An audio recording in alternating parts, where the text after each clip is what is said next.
Liar. Everywhere. On netrootsradio.com.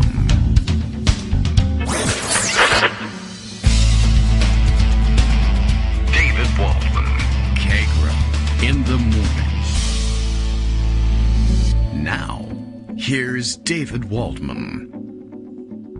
Hey, good morning, everybody. How you doing? It is Monday, July 31st, 2023. Time for another week. Time for another show. Tomorrow, I guess, time for another month. August has crept up on us, and, we have nothing we can do or say about it. We could move where August is. We could move that around in the calendar. There's nobody that says that has to be the order. I mean, I don't know what authority you go to change these things. And I guess the last time this stuff was changed, it was what? A pope doing it? I don't know that a pope could get away with making such a change these days. What would it take to do something like this? There's some indication of what it might take to do something sort of kind of like that. Scott sent me something to that effect, I guess. This, although really I think he was going to our persistent and really terrible proclivity for Eastern Orthodox jokes. That is to say, jokes about the Eastern Orthodox calendar being different from the other Orthodox calendar, the regular, normal. Yeah, sure. Okay. The one we know. And we only know it because certain refrigerator calendars used to take note of all these holidays. Anyway, as you know, we are always, gently ribbing our Eastern Orthodox friends about having a different schedule. But as it turns out, there's news on that front. And maybe it answers the question of what could we do if we didn't want August to come next. And the answer comes from the Associated Press, as so many answers do.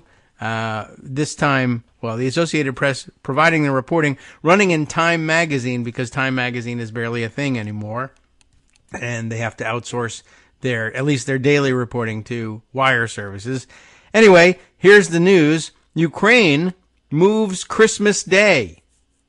Only the thing is, you wonder, by what authority could they move Christmas Day? Well, in Ukraine, I don't know anything about the authorities.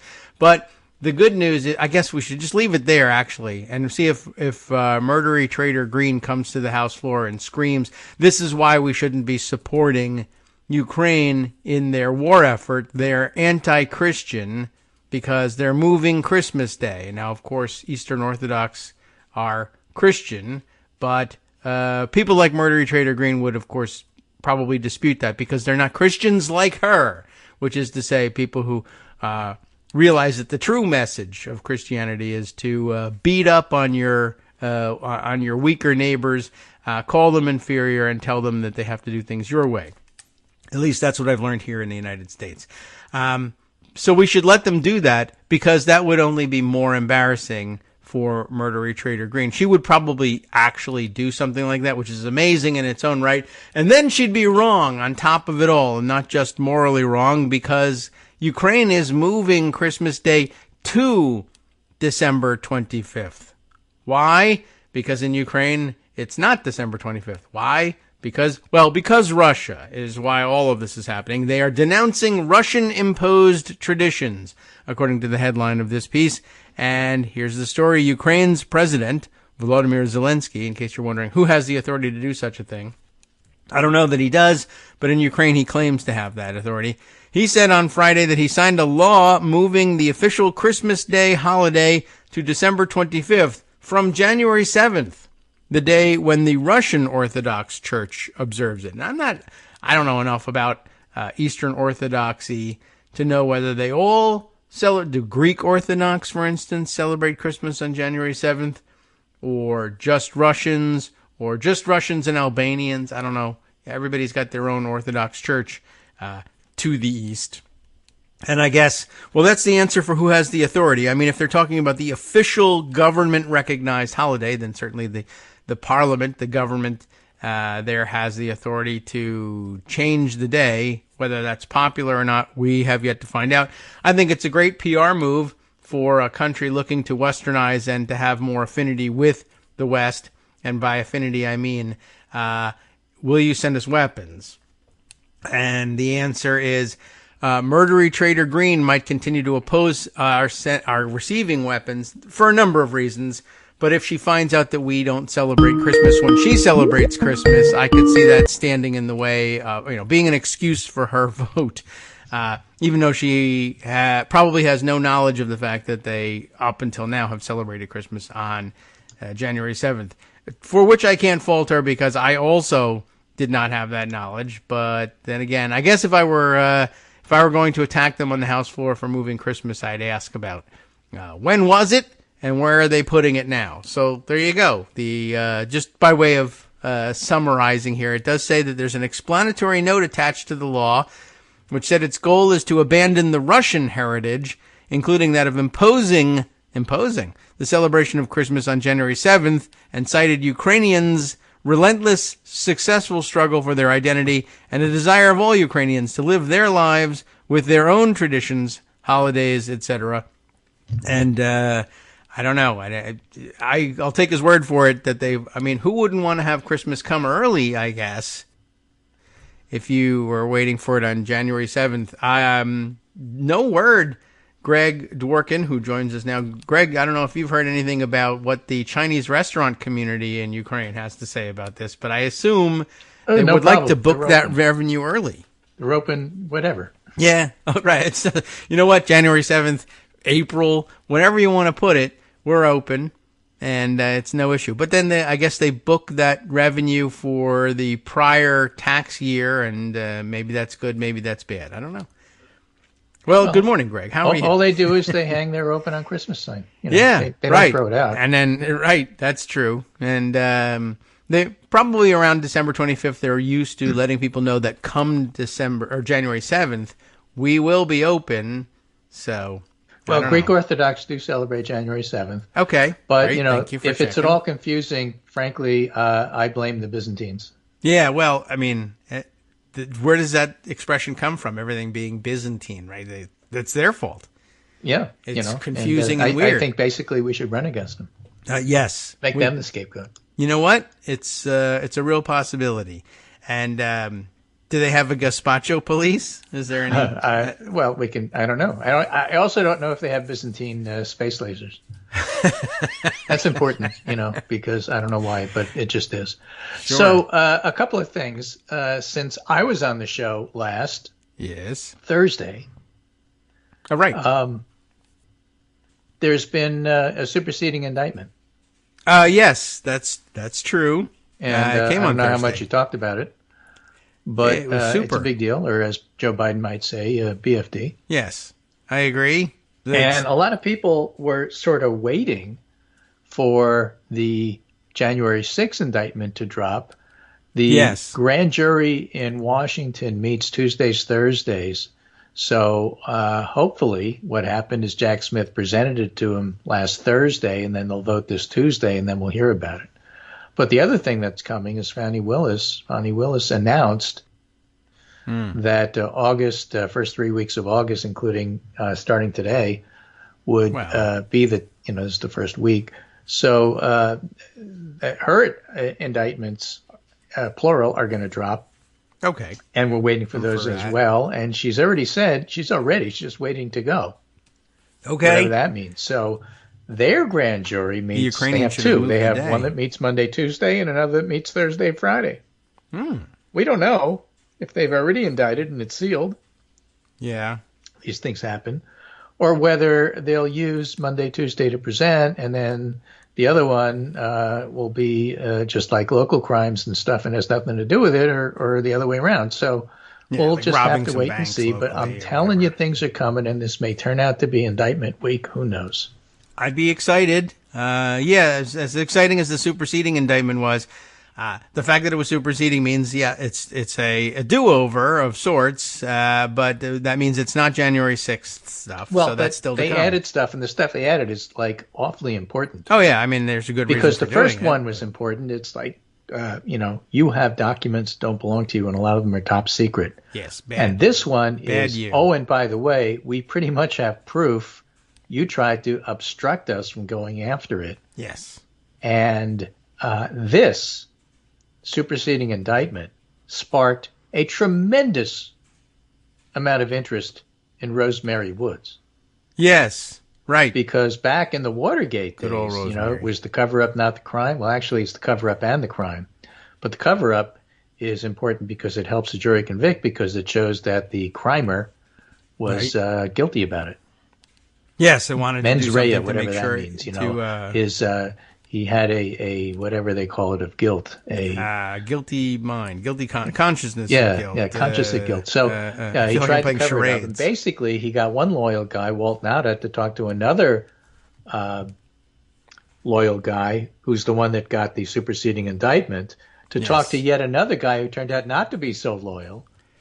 He's loyal to the United States. Wound up spilling everything to the feds. So this last guy wound up telling Jack Smith everything he knew, putting pressure on De Oliveira, the new guy indicted, to tell everything he knows, because he was in contact with Walt Nauta, who probably is going to refuse to tell everything he knows. Yes. And that leads directly to Trump. All right. It's not even 6 degrees of separation. There's 4, and that's enough. And Marcy Wheeler, of course, lays out the intricacies of the timing and such, and whether or not, in fact, it brings it all back to the Trump Organization in New York and Bedminster. But the fact that there is a cover-up there, and that some stuff is missing, and that they tried to delete stuff and couldn't delete everything, but did delete some stuff, is cover-up. Cover-up worse than crime, et cetera, et cetera, et cetera. So that's why it's a big deal. And, of course, cover-up is crime on top of it all. So, yeah, it's these are exciting times for finding out that Donald Trump is exactly the criminal you thought he was the whole time. Right. Now, the only exception I take to that formulation, cover-up worse than crime, is that the crime in this case is pretty bad. Yes. And so covering it up so is that's cool. Another crime, and it's mens rea, guilt, but the crime itself should not be ignored. And so, great. And that's certainly a nice appetizer that'll keep us going until the main course comes, which is something about January 6th. I'm not sure who's going to go first, Fani Willis or Jack Smith. I'm suspecting Smith, but who knows? Also, brief reminder that at least some of the crimes don't require mens rea. So this is just icing on the cake. It's the idea that there are some crimes that he's also charged with that will require a mens rea showing, perhaps. But it's just a great way to get the jury. Essentially, it will reveal whether the jury is tainted or not if they don't convict him when he's not just caught the jury, dead to the rights. judge. Yes, that's that too. So it removes a troublesome element, even though there's plenty of evidence that would prove mens rea now, as it turns out. But this will just sort of nail the case shut, I should hope. And for the public, but for the judge and the public, basically this is so crystal clear that even Aileen Cannon, even some Republicans will have to deal with the fact that, it's pretty clear on tape. Yep. Where's the smoking gun? Here. See the smoke? Yeah. Right. Oh. Well, it doesn't matter. This is so confusing. That's what they said in the Watergate days. Where's the smoking gun? Right. This is a smoking arsenal that just blew up. Right. And of course, these days we videotape all of the gunning, all of the smoking, and all of the other things that there wasn't in Watergate. You had to prove it by other means, and it was astounding that they were able to do so. But when you involve that many people, things get screwed up, and you can usually make a pretty good case. Now that it's all on video, you get to round everybody up. And reminder with Fani Willis. Yes. At least 18 people were informed by prosecutors last year that they're targets in the investigation. So whereas nobody's admitting to getting a target letter in the January 6th Jack Smith end of things, a ton of people are getting target letters in the Fani Willis end of things. Okay. So that's one of the reasons why it'll be so interesting. So meanwhile, while all of this is playing out, there are Republican primaries to come, and there's a debate coming, which Trump probably won't participate in. And Ron DeSantis sinks, so we got a lot more on that. Today, the well-respected, excellent New York Times Siena poll comes out on the Republican primary, and it's respected because Nate Cohn gets to explain what the heck's going on here. but at the same time, it's a quality poll. Okay.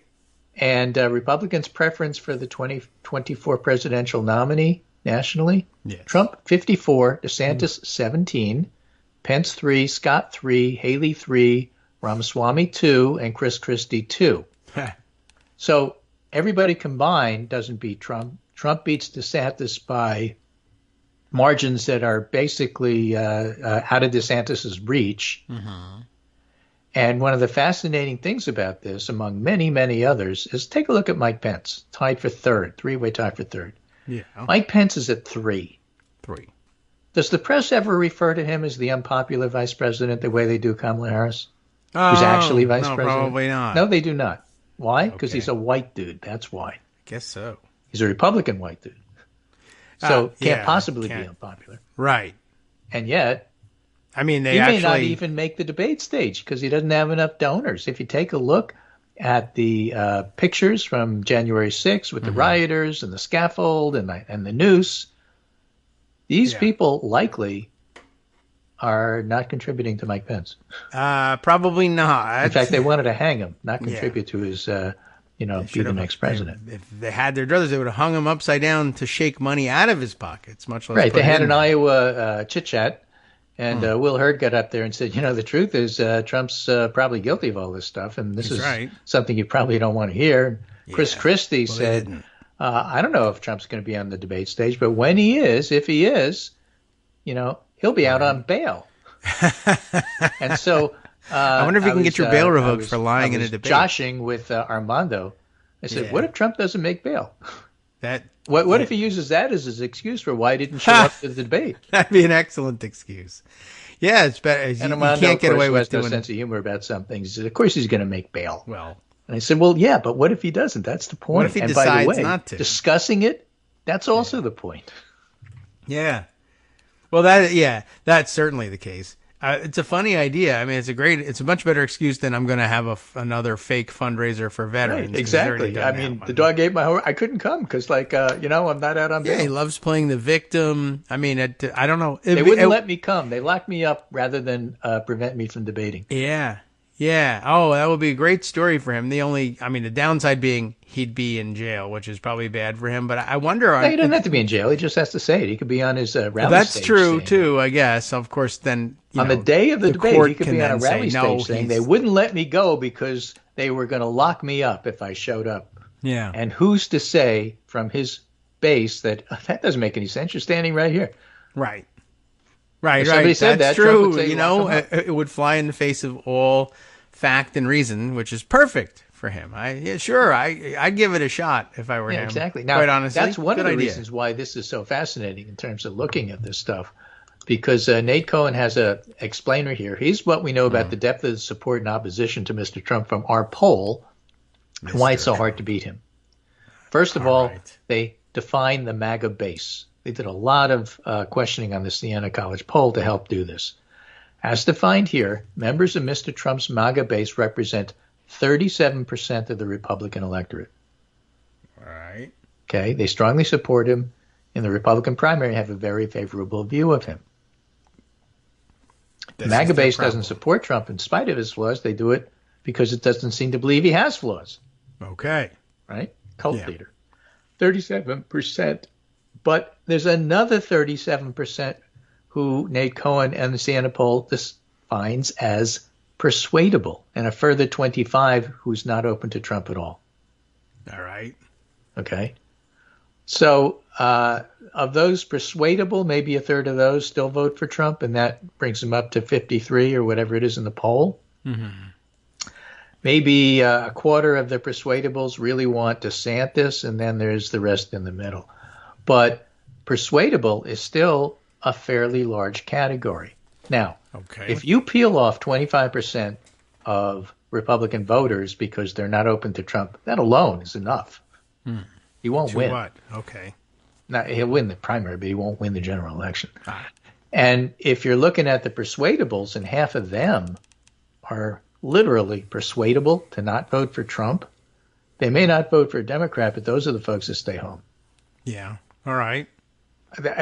Trump can't win. And in fact, there's a really interesting piece out talking about that. That was, of all things, talking about Ron DeSantis that we'll get to. But the part of that was interesting is an interview with Ed Rollins. Ed Rollins is a long time. He's probably 100. Republican strategist, pollster, whatever you want to call him. Yeah. And he was actually leading the Ready for Ron pack. He had dropped from Trump a while ago and was trying to get DeSantis elected. And he looked at DeSantis and said, this sucks. I'm out. Yeah. Okay. Today, Rollins says he's not involved anymore in the pro-DeSantis efforts. And here's the quote. I don't think it's a campaign's fault at all. It's his, Rollins tells Rolling Stone. I think he's been a flawed candidate. I know some of the people around him. Some of them are good, talented people. But every time he opens his mouth, he has a tendency to, shall we say, think out loud. And he clearly doesn't understand the game. Okay. When you get into the culture wars that he has, the vast majority of people don't understand what they are. But Rollins doesn't see another threat to Trump in the 2024 primary field. And here's the interesting comments. At this point in time, I'd be shocked if Trump were not the nominee. And he's also predicting that unless something serious happens, Biden's on his way to re-election. Okay. And again, it's partly because of what I just told you about how the Republican electorate breaks down in terms of the persuadables. There just aren't enough people that support Trump strongly, as strong as they support him, and more than any other candidate, but not enough to win a general election. So Nate Cohn goes on to write, perhaps Mr. DeSantis or another Republican will peel away a few of the voters, but realistically, this group isn't going anywhere, maybe not even if Mr. Trump winds up being imprisoned. The group is probably about the same as the voters, 37% who supported Mr. Trump in the polls on Super Tuesday in 2016 is probably about the same as the group of Republicans who supported him at his low point in January. And it's an impressive base of support, but not quite a majority Republican primary electorate. Most of the Republican electorate either doesn't strongly support Trump or doesn't support him at all. Okay. Most of them don't have a very favorable view of the former president either. In theory, it means there's an opening for another candidate, but with so much of the GOP electorate devoted to Mr. Trump, the path to defeating him is exceptionally narrow. In other words, you have to consolidate everybody, and that's not happening. Yeah. Okay. There's a group of voters who may not love Trump but remain open to him. It's a group that broadly reflective of the Republican electorate as a whole, somewhat conservative, somewhat favorable toward Mr. Trump, somewhat favorable toward DeSantis, and split on whether to support one or the other. And then there's a second group of voters who probably won't support Trump. They represent about a quarter of the primary electorate, and they say they're not considering him in the primary. And these voters tend to be educated, affluent, moderate, and they're often more than just Trump skeptics. A majority of those voters view him unfavorably, say he's committed crimes, and don't even back him in the general election against President Biden, whether that's because they actually prefer Biden or simply won't vote. Okay. And that's, again, that's the ball game. Yes. And those two groups of voters, the persuadables and the never-Trumpers, don't just differ on Mr. Trump, they disagree on the issues. Trump skeptics support military aid to Ukraine, comprehensive immigration reform. Trump just came out and said, that thing where I said Ukraine has to give us stuff on Biden? Well, I'm saying it again. If I'm president, no aid unless they give us dirt on Biden. That's the thing that got him impeached the first time. Yes. And he's back at it. Well, he's a very dumb guy, and he is who he is, and he's always been who he is, and he's never going to change. Yet to beat Mr. Trump, a candidate must somehow hold all of those voters together, and nobody can. Certainly not Pence, not Scott, not DeSantis for sure. Yes, no, that is right. And among the never-Trumpers, Mr. DeSantis only narrowly leads Mr. Christie 16% to 13%. As a matter of fact, if you take a look at the numbers in the poll, DeSantis is at 17%, and I think no choice, not sure, can't make up my mind is like at 15. So DeSantis is essentially tried with, I don't know. That's not a strong position to be in if you're trying to make the claim that you're the one that can consolidate everything, and you should be the standard bearer to try to beat Trump. Not happening. Right. And Nate Cohn says the poll amounts to a fairly comprehensive takedown of the DeSantis campaign theory of the race, with Trump enjoying strong advantages on DeSantis' main arguments, electability, getting things done, while DeSantis issues, like woke, don't have much punch with conservative voters. Yeah. It's just so interesting. They don't like DeSantis. I mean, they tolerate him. He's okay. But, one-on-one, they don't like him.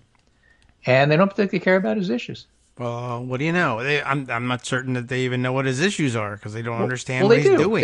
They care a lot more about whether or not you can get elected than anything. I mean, there's a lot of quotes saying, I don't really care. I just want to, be behind the horse that wins. Okay. Well, you never want to be behind a horse. Let me just explain. Oh, well, at least not close behind. Yeah. Jeez. I mean, Dan Rather said, if you're not the lead dog, the view is the same. But, let's be a little bit more graphic here. Yeah. You don't want to be behind a horse. You want to be on the horse. Yes, you want to be leading the horse. That'd probably be better. If you have to be behind the horse, like stay 50 feet back like a construction vehicle. Yeah, with a 100 feet, whatever. With a shovel and a broom. Yeah, well, yeah. If you're civic minded, sure. In any case, Nate Cohn says the polls almost exactly align with current polling averages, alternative definitions of the GOP universe, like all GOP plus GOP-leaning voters. You get the same thing. Doesn't matter how you break it down. Okay. This is what's going on, and it just helps us understand a little bit about the Republican electorate. And again, 37% of 45% or however many Republicans are, is like 17%. It's a small amount of the American, body politic. Yeah. Well, good. And I don't know, maybe they'll get lost and wander into a blind alley somewhere on Election Day. That'd be on their way to the Capitol, and then they'll get arrested.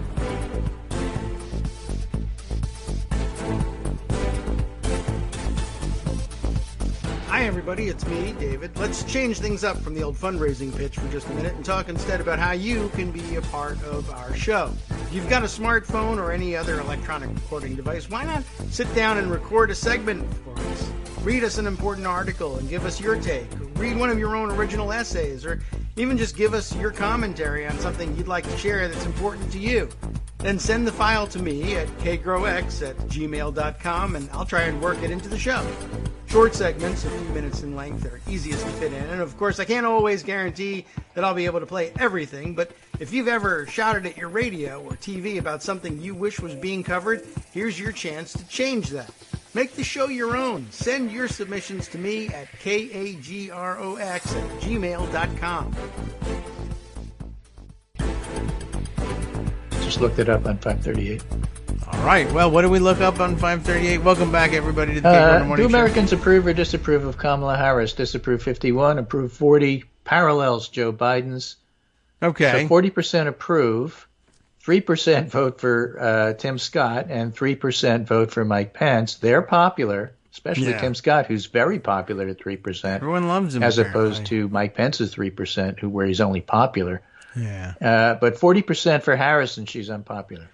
So that's the game that they always play, and I guess you could use that to factor out even race and just say, for whatever reason, the press loves to say that certain Republicans are popular, whether they are or aren't. Yeah, as you pointed out, Democrats have been doing it since George Bush. Yeah. It was their favorite game. There was that time when he was really super popular.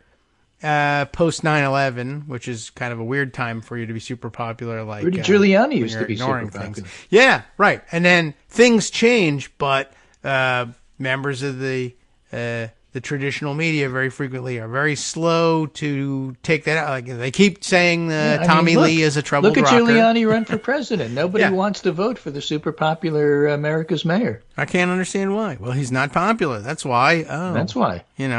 That's it, right? So even when George W. Bush's popularity tanked, they were saying, "Well, he's a very strong, popular president, a Republican president." Yeah, because we all know Republicans are strong and popular. Yes, that's how it works. I guess. Here's a really super interesting small piece by Alex Seitzwald trying to look and see how did we get here? How did it turn out that Trump wound up leading in the way that he's leading within the Republican base? And he says, look, a basic error by everybody running against Trump. Trump's rivals let GOP voters believe he's a winner and is coming back to bite them.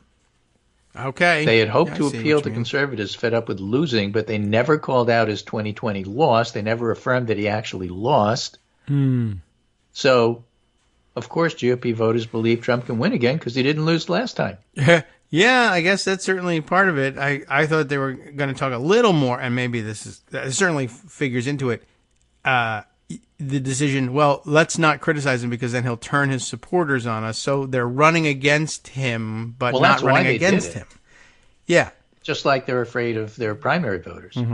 Nonetheless, this is what they did, and the end result, as Alex puts it, most of the 2024 candidate field has spent the past 2.5 years validating or turning a blind eye to Trump's false claims that he won the 2020 election, priming the Republican base to believe that Trump is a proven winner again. Yeah, base primers. True. Right? I mean, that's a huge mistake. Well, dang. Now they have only a few months to try to undo that perception, but they appear reluctant to press the case. They're paying the price of enabling Trump throughout the course of the last 3 years, said Carlos Corbello, former Republican, on TV all the time, Trump critic.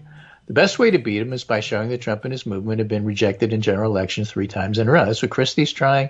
That's what Asa Hutchinson is trying. That's what Will Hurd is trying. So it's unfair to say, well, none of the rivals are really taking him on. None of the major rivals are taking him on, meaning DeSantis. Yeah. He's not doing it. Okay. Right. But you don't hear DeSantis or the other candidates speaking to voters in this way. It's impossible to defeat somebody by following them, said Corbello. So it's a really interesting, piece here. A new Monmouth poll released Tuesday found that 69% of GOP voters said Trump's either definitely or probably the strongest candidate against Biden. Fewer than 1/3 said another candidate would be stronger. And polls of key early voting states paint a similar picture. That sentiment is a major hurdle for candidates like DeSantis, who premised their campaigns on the expectation that even Republicans like Trump would be looking for a fresher face. There's no substitute for victory, DeSantis said, as he said that Trump had as a victory. Tooth and nail to stay ahead of, I don't know. That's true, too. Right. Polls. Yeah. There's no substitute for victory, and I started my campaign by saying the most victorious victor ever is the other guy over there. So, okay. Right. Few have been willing to actually make the case that mounting legal challenges would help convince primary voters he's a liability, aside from lower polling candidates like former New Jersey Governor Chris Christie and Asa Hutchinson. Now, we talk a lot about the fact that the electorate needs to be treated like 6th grade education. Tell them directly, repeat it because that's how adults learn. Appeal emotionally if you can. That's how you get their attention. All right. And what Ron DeSantis has just started to do, which by the way isn't going to work, but he only just started to do, is take on the fact that Trump's super PAC is spending all its money on legal fees. Yes. That is new news. Let's see. How should I put this? A process crime. Okay. Yes. Nobody cares. Right. Yeah. I mean, not compared to all the other things, certainly. It's a bank shot. It's not going to work. Right? Chris Christie is doing what needs to be done. It's just that he's a lower polling candidate, so it's not going to have any effect. Christie is itching to be on the debate stage with Trump, and Trump's not going to show up because he can't make bail. So, it's not going to help him in the debate. But Chris Christie is saying, look, the guy's been indicted. He's a liability. He'll probably be, spending half of his time campaigning and half of his time in court. And, basically, if he is on the stage, it's because we have a candidate on stage who just made bail. I mean, he's saying things directly that people understand. What Ron DeSantis is doing is mealy-mouthed, let me make a sort of reference that maybe people will get, maybe they won't, but it's not really going to help me any and just makes me look weak. Yeah. Well, let him keep doing that. That's fine with me. But on that Ron DeSantis page, that article I quoted to give you Ed Rollins is from Rolling Stone, Adam Ronsley and Aswan Swoopstang. Oh. DeSantis' donors want more than a reboot. They want him to clean house. Some of the governor's backers see a staff that's too online, but others are starting to ask if the real problem is DeSantis himself. Well, duh. Yes. Well, he's terrible, and Ed Rollins knows it. But Ed Rollins is also terrible, by the way, but okay. Right. And one of the other things that you'll note, and I think Nikki Haley's the most prominent of them, but you'll see the rest of them. Mm-hmm. Kamala Harris effectively went down, and I mean effectively, went down to Florida and took on DeSantis directly, got a lot of play. People heard it. All right. Nikki Haley is saying stuff like, you can't do this and you can't do that, because if you do, you're only going to elect Kamala Harris. Yeah. I mean, right? Right. She's talking to Republicans. They don't when Tim Scott took issue with some of the slavery comments that not only the Florida Board of Education, but DeSantis defending them had made about, slavery was at least taught skills which, might be of personal benefit. And Harris blasted him for that. Mm-hmm. And in response to Tim Scott taking issue with it and some other prominent black Republicans taking issue with it, DeSantis said something along the lines of, you're just like Kamala Harris. Yeah, or he had his people say it anyway. Did he say it? He said it, among others. Okay. But that's silly. You shouldn't do that. The point there is they've decided it's really tough to run against Joe Biden, as Ed Rollins put it. Biden's, going to get reelected. Mm-hmm. So they've decided to try to run against Kamala Harris. It's a decision. Yeah, you can see it because so many of them are starting to pick up and say stuff like that, including Nikki Haley. Mm-hmm. Right? Yeah. The change but... that Byron Donalds had an extremely mild rebuke of a portion of the Floridian curriculum guidelines, and Christina Pushaw, the campaign's rapid response director, tweeted, "Did Kamala Harris write this tweet?" Yeah. That's what you're thinking about. That's the staff, talking about this. Yeah. But why are you elevating Kamala Harris? Because that's all you're doing. You're not going to hurt her. You're just elevating her. Mm. And, as I saw this whole exchange, I am reminded, again, this is one of the sins of being old. All right. Who was an effective campaigner before he was convicted? Or actually copped a plea deal? This narrows the field some, but no. Spiro Agnew. Oh, okay. Oh, I got it. Sins of being old. Pusillanimous, whatever, nabobs of negative. He was a pretty good campaigner who used to give fiery speeches. That used to be the role for the vice president. Only in recent years with Walter Mondale and, Al Gore and some others did the vice presidential candidate actually get wrapped into policy. Biden with Obama. They used to just be the attack dogs sent out on the stage. There is no reason why Harris can't do that. Okay. She can do both. I mean, she's been involved with policy. She's great on speaking about reproductive rights. That's a major issue in the general election. Send her out. Yeah. And now Ron DeSantis has handed her another issue. Yes. Send her out on it. I'll say, well, okay. Well, I don't know whether we had to send her. They're worried about it. They're afraid of it. That's why they're attacking her. Yeah. It seems to work, and she's well positioned to launch that attack. I wonder if they debated that or whether she was already just kind of out on the stage saying the thing before anybody realized, we should decide whether or not we want this as a strategy. Oh, never. All right. Well, never mind. She scored. So, yeah. It's interesting. It would be a return to kind of an old school model. But I guess now all vice presidents are presumed to be front runners to succeed the presidents they That's especially serve, true when Biden's 80. Yes. But at the same time, this is one of these things where you can wear both hats. You can do both. Yeah. Well, you get There's no reason why vice presidents can't campaign. They wear 2, 3, 5 hats all the time anyway. Yeah, they also preside over the Senate, so they're pretty useful. Right, people. They're legislative branch employees. So go ahead. Yeah, or special fourth branch, as Cheney defined for himself. Yeah, right. Well, good point. And DeSantis, terrible campaigner. A reminder for everybody. Does everybody remember Ed Rollins, by the way? Not just for being a jerk in general, but like when he made himself infamous.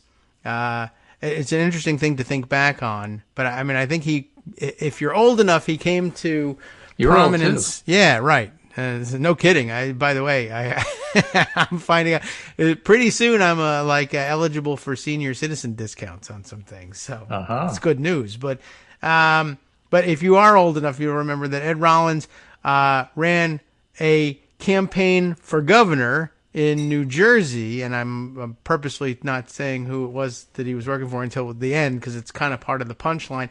But he became very controversial because he gave an interview on, I don't know, CNN and just blurted out essentially that they had pretty much won the campaign through his genius tactic of paying off black ministers to keep their flocks at home on election day. Whether that was true or not is the subject still of some debate. But I mean, it was an awfully audacious thing, let's say, and racist thing to say on television about how you conducted politics. And the amazing thing was, so this is black voter suppression.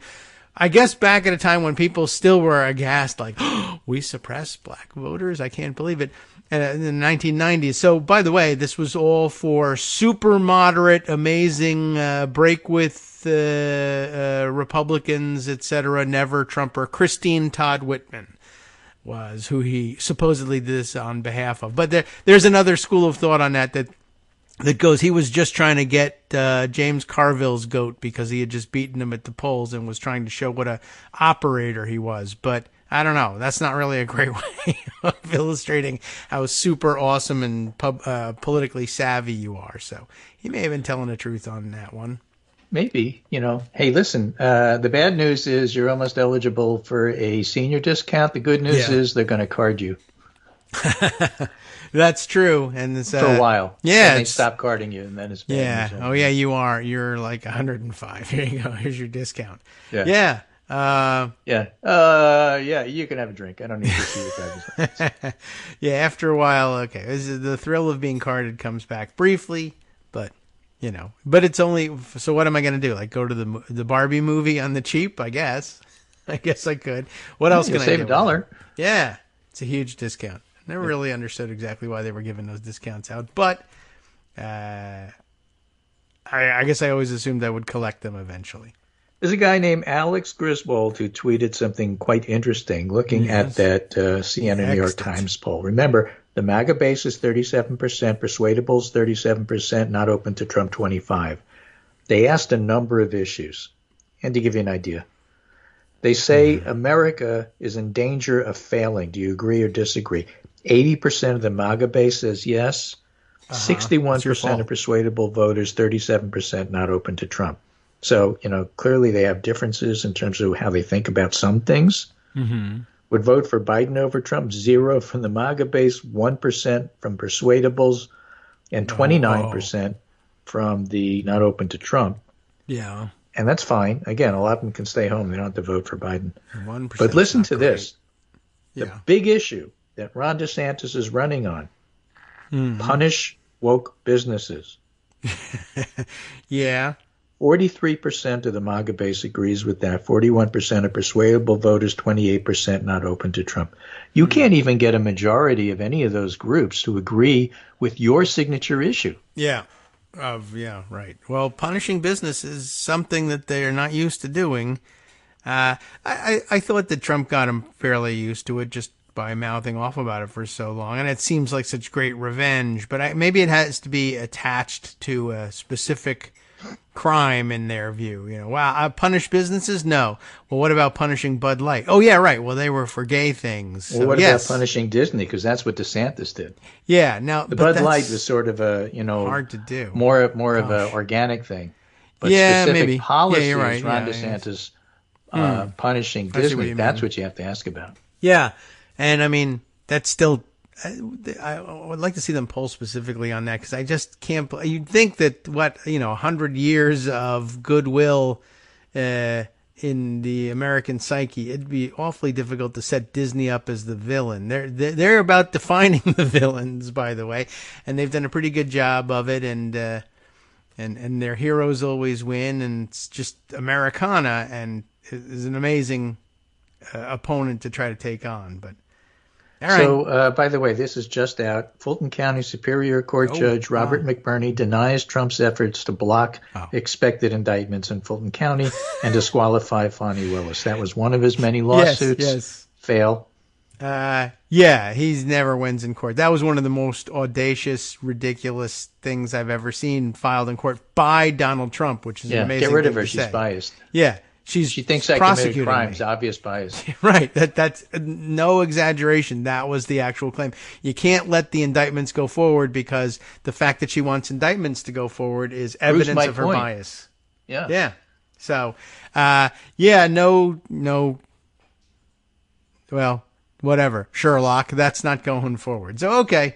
I'm glad to hear that that's the case. Well, just a reminder, except for, Kaczmarek and, a few others, a handful of others, the courts are not the MAGA base.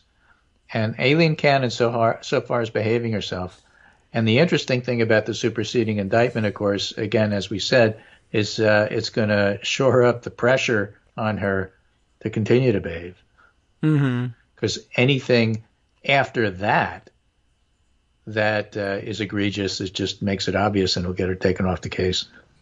Yes. I thought she might take advantage of the opportunity to say, well, if there's been a superseding indictment, in other words, if everybody watches the prosecution, get a do-over essentially, or add more things, shouldn't we be delaying the trial a little bit further to give the defense a fair opportunity to prepare for the new charges that were added? And so far, she said no. Yeah, well, we already delayed the trial, essentially. The prosecution wanted to go in December, and we delayed it to May.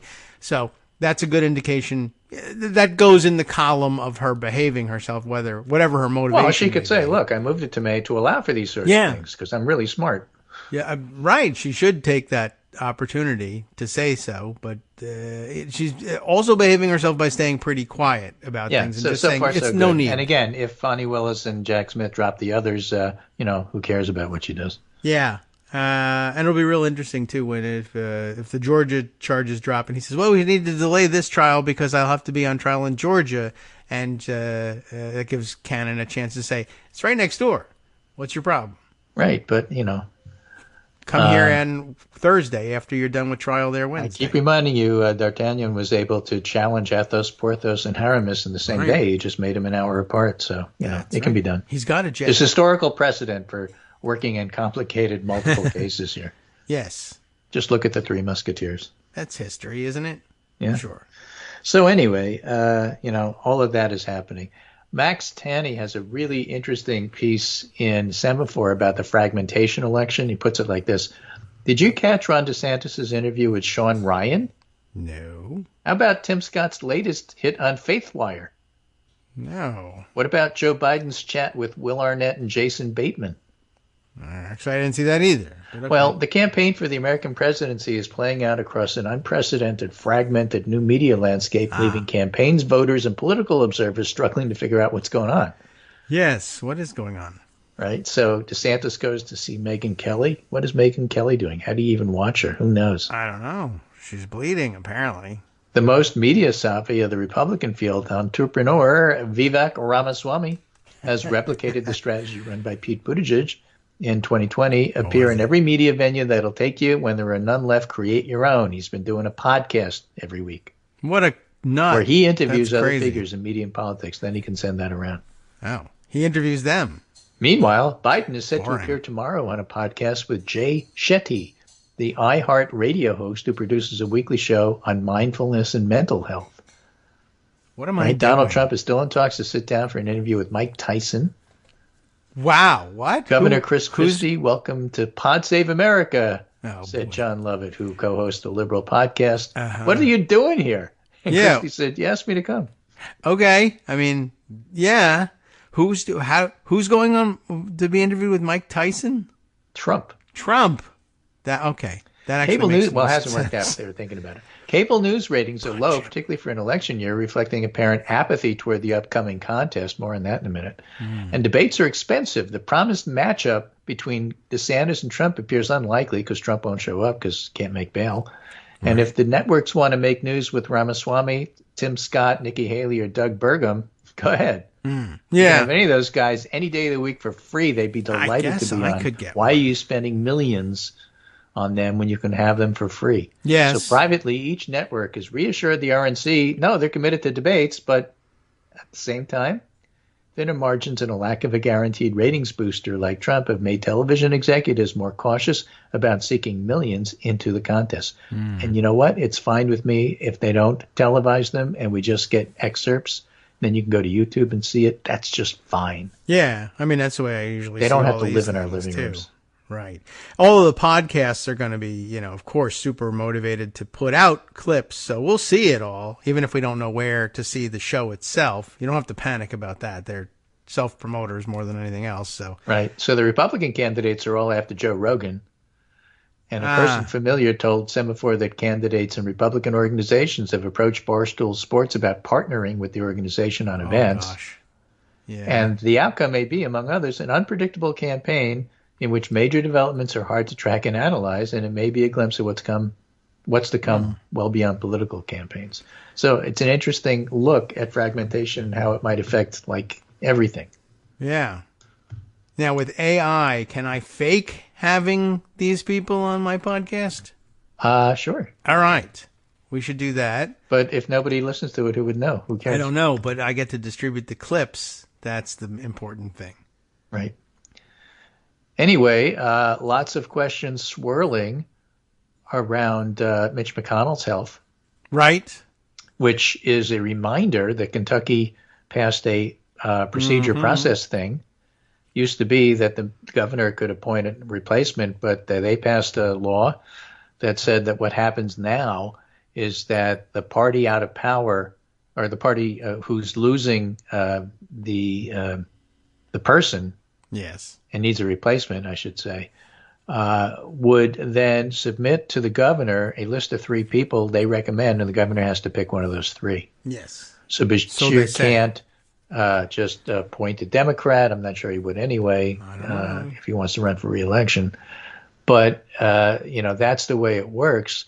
The question on the table isn't that so much as, what if Bashir says, remember Mitch McConnell? Yes. Remember Merrick Garland? I do. How about I don't appoint a senator during an election year? Yeah, that's not a bad idea. That's exactly that's what my came idea. to mind. I haven't seen anybody write it up, but why not?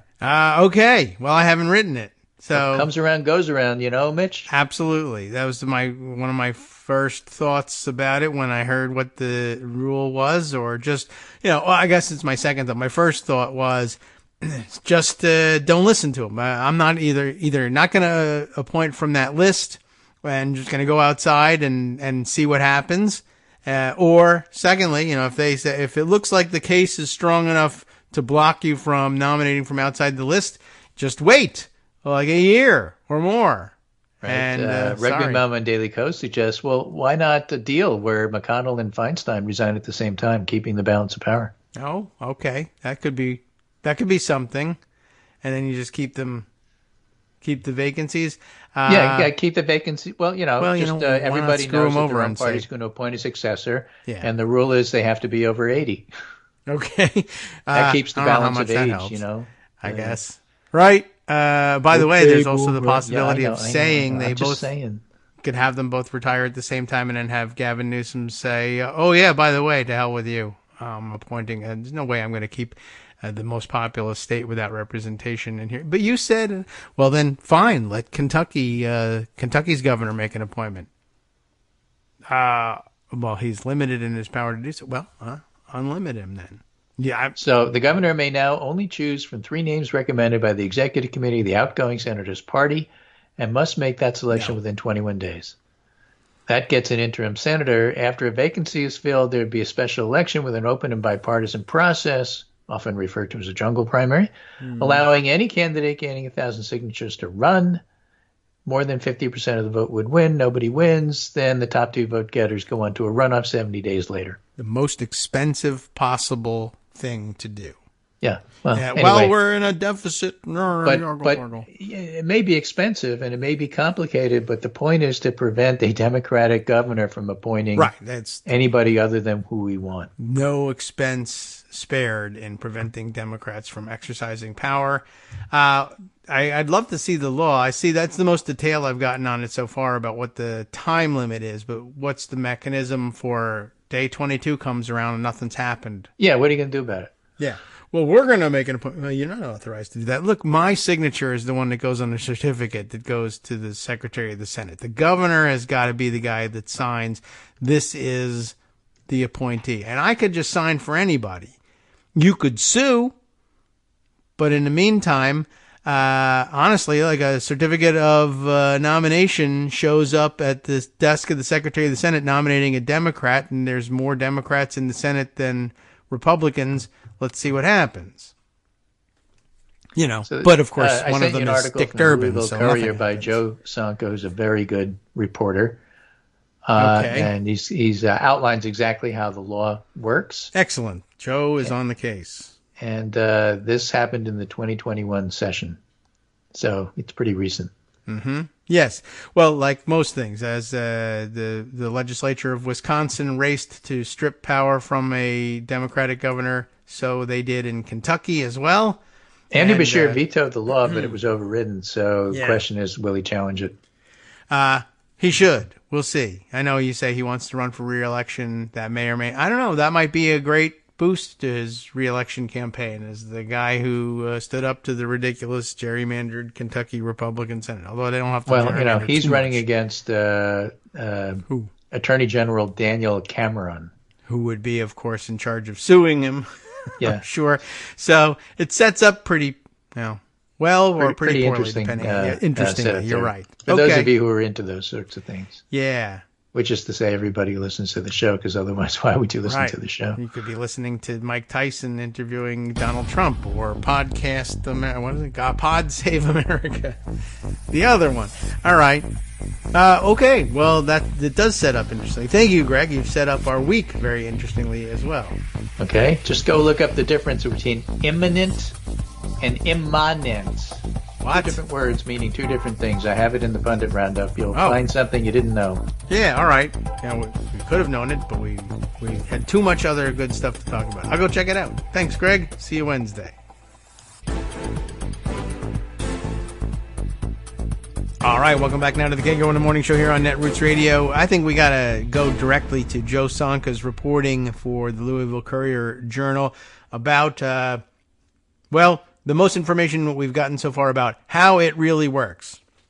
And, we'll take a look. And, remember, we'll have to guess here, factoring in, how things are supposed to work versus how things actually could work versus, but the person who has to do it, are they the kind of person to push the envelope or not?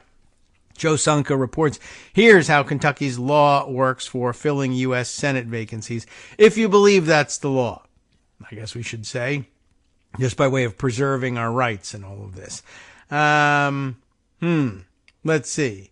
At the urging of Senate Minority Leader Mitch McConnell in 2021, because he was already anticipating this, I guess, the Kentucky General Assembly changed a law that determined how the state would fill any potential U.S. Senate vacancies, like his, shifting appointment power from the governor, like most states do it, to the party of the senator leaving office. And I don't know why. I mean, they leave the power nominally still in the hands of the governor by saying he has to be the one to make the choice, but unofficially it's in the hands of the party of the senator leaving office because they get to make the list. And whatever. What was really interesting to me about all of this, by the way, over the weekend, somebody pointing out, I think, maybe we should read on. And I might not be recalling the background of this correctly, and I think Joe Sonka can set us straight, and then we'll discuss the nuance of it. Anyway, with McConnell having another health scare Wednesday in which he froze for more than 20 seconds at a press conference before receiving assistance from colleagues, Courier-Journal readers have asked about the specifics of Kentucky's vacancy law should he not be able to serve out the remainder of his term, which ends in early 2027. So that is to say, the election to replace him normally would take place in 2026. That's some time from now. And his term ends in early 2027, January 3rd, 2027 to be specific, unless that turns out to be a Sunday, in which case they will do it on a different date. But McConnell was able to return to the press conference that day and answer questions, and he has resumed his normal work duties and floor speeches. He told reporters when asked that he's feeling fine without providing further details about the incident or whether he has seen a doctor. I mean, come on. His office also says McConnell plans to serve his full term as GOP leader in the Senate, which runs through the 2024 general election. Remember, it's an open question every 2 years as new senators are sworn in, whether or not you will remain as majority leader or whatever, minority leader in his case, but floor leader in either case. Here's a look at the specifics of Kentucky's vacancy law and the process that would be followed under it, as well as legal uncertainties it may face if a governor ever defies it or challenges it in court. Okay, so it's a good question. But it doesn't sound like he's set to give us the background on how it came to pass exactly. But legislature shifted appointment power from governor to party, says the header of the next section, whereas state law previously allowed the sitting governor to make his or her own appointment to fill a Senate vacancy with no restrictions. Senate Bill 228, passed by the Kentucky legislature in the 2021 session, changed that. Under the amended law, the governor now may only choose from 3 names recommended by the executive committee of the outgoing senator's state party and must make that selection within 21 days of receiving the list from the party. By the way, what happens if it's an independent? Like if Angus King were to be, what was the senator from Kentucky? Or if Maine had a similar law, or purported, let's say, to have a similar law. What would you do? Would it be the party of the outgoing senator caucused with? I presume if you have an independent, you would write it that way. But if you didn't have an independent, as the case in Kentucky, did they contemplate that? I don't know.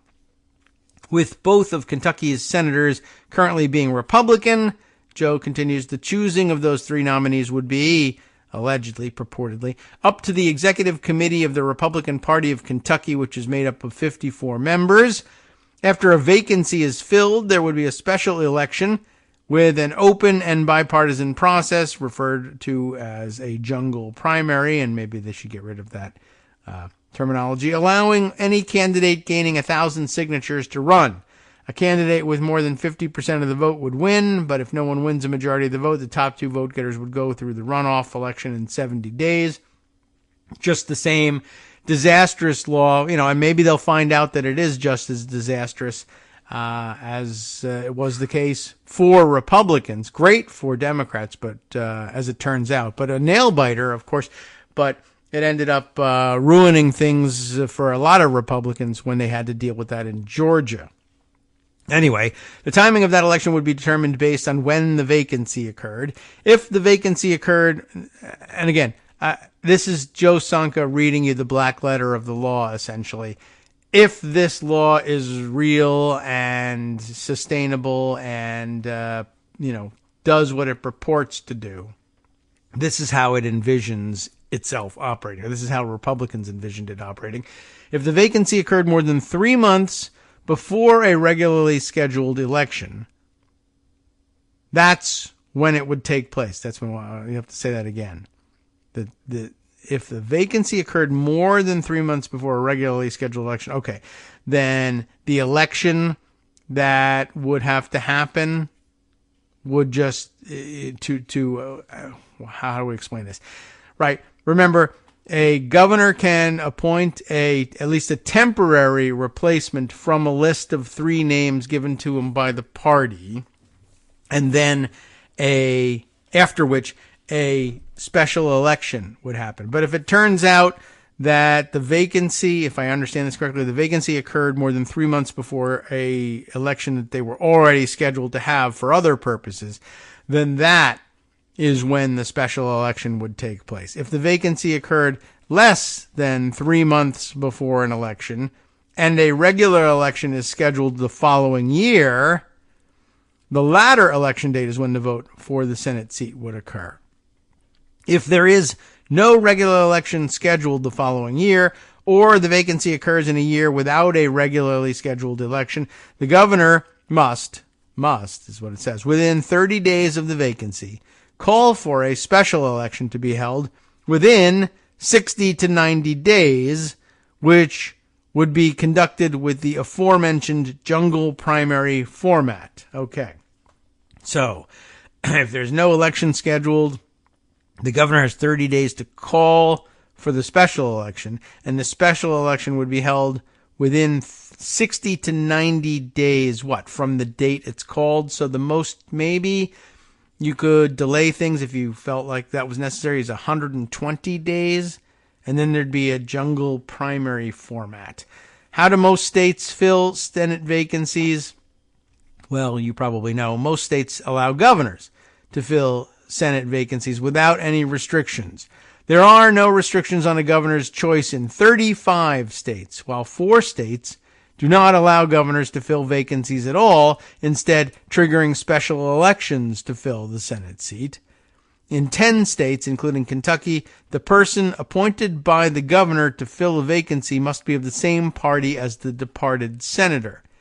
Kentucky is one of 7 states where the governor must choose from a list of 3 individuals selected by the state party, while the governors of Arizona and Oklahoma can choose any person they wish who is registered to the same party as the senator creating the vacancy. Interesting.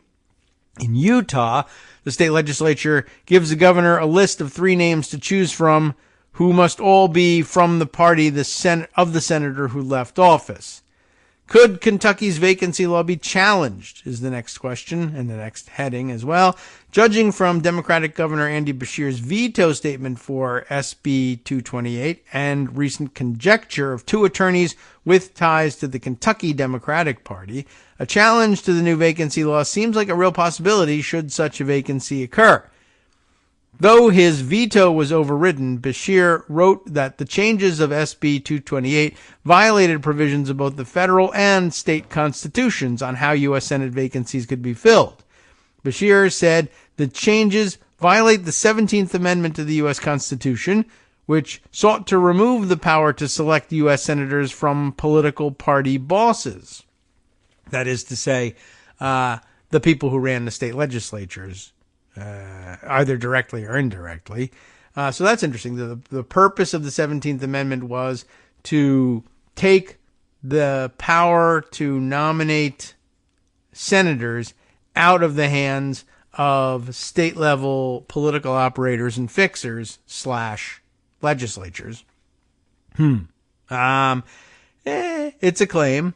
I don't know how strong it is. Beshear said the changes violate the 17th Amendment, of course. It delegates the power, the 17th, I guess, to select a representative to, or the 17th Amendment sought to prevent this. It delegates the power, the new change delegates the power, to select a representative to an unelected, unaccountable political committee that only represents a fraction of Kentuckians, when a senator is supposed to represent all of us, Beshear wrote. And I guess the fact that the executive committee gets to make the name, put forward the names, makes it a stronger claim of a violation of the 17th Amendment. If it was they, can choose from, or that the governor can choose from anybody who's a registered Republican, that's a little wider. But although the decision is still down to one person, so I don't know. Anyway, the 17th Amendment states that the legislature of any state may empower the executive thereof to make temporary appointments until the people fill the vacancies by election as the legislature may direct. Okay. Where else were we going with this? Beshear also wrote in his veto statement that SB 228 violates Section 152 of Kentucky's Constitution, which states a governor, quote, shall fill appointments or vacancies in the state at large. He's still, if he chooses from the list, he's still the one doing it. But anyway, the governor wrote that no conditions, qualifications, or limits are placed on that appointment power in that section of the Constitution. Spokespersons for Beshear did not immediately respond to emailed questions asking if he would comply or challenge the requirements passed in SB 228 should a hypothetical vacancy occur. Bashir is currently running for re-election to a second 4-year term, facing Republican Attorney General Daniel Cameron, who, of course, I guess, would be ordinarily tasked with the job of representing the governor's position on this, but who will, I don't know exactly what's going to happen with that and what the implications of his, one, being of another party would be, and two, being his opponent, or most likely opponent in an upcoming election. I'm sure that would color things too. So I don't know who will be handling that appeal, if any, for the state. But I assume maybe the governor can ask him to step aside. He may have the right to refuse, but there's probably I wonder if there's a mechanism for dislodging him from representing the state in this instance. Well, anyway, interesting. And it doesn't really contemplate total defiance of the law, for one thing, which it probably should. But, they're probably on the ball. They're more in the ballpark by assuming that Bashir isn't going to just facially defy the law, probably. And then the other thing I saw over the weekend was, I wonder if I can come up with this one. Where can I look? Oh, I can look back in my own Mastodon, my own feed, not my feed, but my own timeline. That's it. But I did see some mention over the weekend of there being some background to this this case. All right, here we are. I think I've got it here. It was a Mastodon toot from Eric Budd. Does everybody know and remember Eric Budd? I can read you his profile if you don't. But at any rate, here's what look, let's just get right to it. Here's what he had to say, which was quoting from Bolts magazine about this, and they'll give you the background. Maybe I should be reading their thing. The pull quote, though, was Democratic Governor Andy Bashir issued in 2019 on his third day of office an executive order that restored the voting rights. This is a different subject, in fact, but same actors involved here. But this will have some bearing on any election that's held, whether under the new law or not. Democratic Governor Andy Bashir issued in 2019 on his third day in office an executive order that restored the voting rights of at least about 180,000 people, or 5% of Kentucky's adult population. The upcoming election, in which he would face presumably the Attorney General there as the Republican candidate, would put those voting rights at risk. Now, this is a separate issue, but rest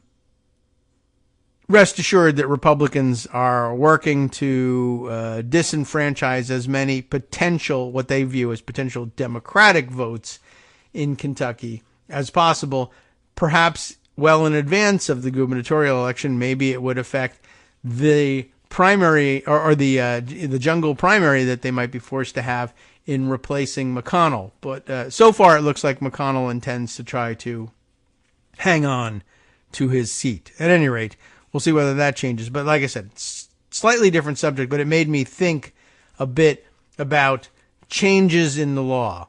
Like just as there was the change in the law of how the governor can replace people or not, there's changes in the law back and forth on who can vote, whether or not the governor gets to replace those people, who can vote when they finally do have an election. So this is the piece from Bolts magazine. Alex Burness wrote it up just a few days ago, July 28th. And here's the deal. Kentucky's governor's race could unwind voting rights restoration.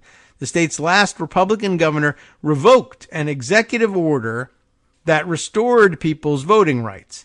Advocates worry that the GOP nominee in November's election may do the same thing.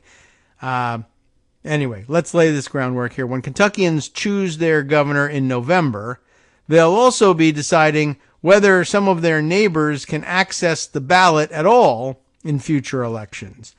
at issue is an executive order Democratic Governor Andy Beshear issued in 2019 on his third day in office that restored the voting rights of at least about 180,000 people, or 5% of Kentucky's adult population. That's a sizable chunk.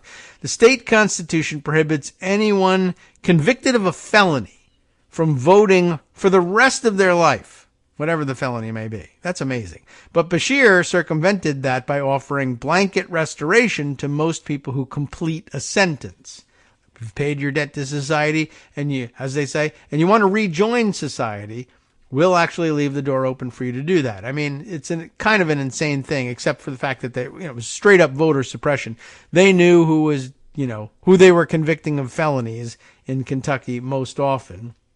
And that was probably motivation in many cases for racist judges and juries to take somebody, we can eliminate this person from the voting rolls as well as sending him to jail. Let's take that opportunity to do that. And, how well are things going to go if you're prevented from ever rejoining society? How well will your rehabilitation go if you're interested in such a thing? Anyway, the fate of that order, the executive order restoring voting rights, rests on the next governor's goodwill. And each of the state's last three governors have used their executive power to flip their predecessors' policy on this issue. So it's gone back and forth a number of times, which of course only creates more confusion, which also only creates more opportunities to send select people, let's say, to jail for mistakenly misunderstanding which regime was in place at any given time. Imagine you are a voter in Kentucky who was told that he had no voting rights any longer because he'd been convicted of a felony. And then big news, banner headline one day in the newspaper that says you have had your right to vote restored. And you are, let's say, an actually reformed, ex-criminal who's looking forward to rejoining society and being a productive member of society and taking your civic responsibility seriously going forward. You go, you vote, you enjoy doing so. It's fantastic, et cetera, et cetera. Comes the next year, as it turns out, you have in the interim, and a Republican governor has been elected, and you either don't get a banner headline this time or miss the banner headline that your voting rights have now been revoked. You show up and you get ready to vote, and either you do cast a ballot somehow, or they tell you at the place you're no longer eligible to vote. No, we won't give you a ballot. But not only will we not give you a ballot, we're now going to arrest you for attempting to get a ballot, because everybody knows you're not allowed to vote. Well, I was allowed to vote last time. Yes, well, there's been dueling executive orders now, don't you know? And even if you don't, doesn't matter, because you don't have to have a mens rea here and you're going to jail. And once again, you've been convicted of a felony and you're going to lose your voting rights being convicted of that felony again anyway. So go screw yourself, essentially, is the message here. And basically the real message, of course, to some certain communities, they might imagine, although it's got to leak beyond that community. Just that's the way demographics really work. But at any rate, the message is really supposed to be, don't risk anything. Just don't even bother confusing yourself. Just stop trying to vote. You're better off. Don't do it. Anyway, that brought to mind for me, by the way, the old stupid excuse about we can't get rid of the filibuster or reform the filibuster in the Senate. Why does it remind me of that? Because they used to say, among other things, like, don't turn the Senate into the House. But right alongside that was, we got to have stability. You can't have the whiplash effect of the law changing every time there's a change in a majority or a new president or the country changes direction. Except you're supposed to change the law when the country changes direction. That's what they're actually asking you to do when they allow the direction to be changed, or manifest their desire to see that change in direction. But that was always the excuse. If the law keeps changing all the time, my God, we'll have chaos. But apparently that didn't bother anybody in Kentucky who says, you do have the right to vote. You don't have the right to vote. You do have the right to vote. You don't have the right to vote. And we're going to do it again because freedom or voting integrity or something, some sort of excuse. But all of a sudden we've got to have stability or else things will just go to hell. That I don't see anybody saying that. I don't see any Republicans saying, yeah, I mean, I'd like to see the old rule restored because I like suppressing black votes, but it's really bad for the country to keep, whipping between one extreme and another. We should just let it be where it is.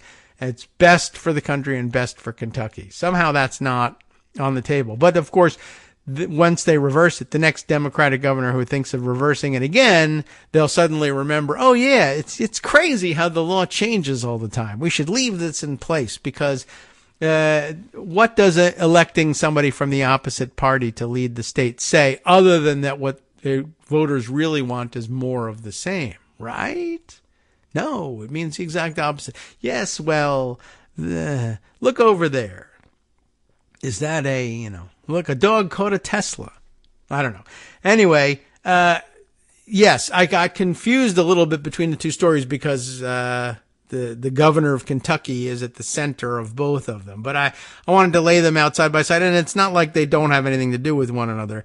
You can bet that the state of the law with respect to voting rights restoration will have a lot to do with the outcome of any special elections or regularly scheduled elections, what have you, for the replacement of any Kentucky senators who might choose to, or have forced upon them by circumstances, leaving the Senate, let's say.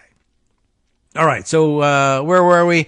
Reminder that the fate of that order, Beshear's order restoring after having it restored, then revoked, then restored again, the rights of felons who have completed their sentence to vote.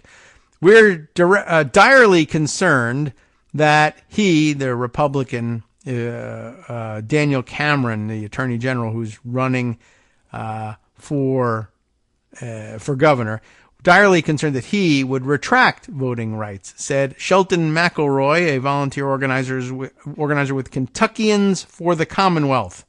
That is some generic name, but okay.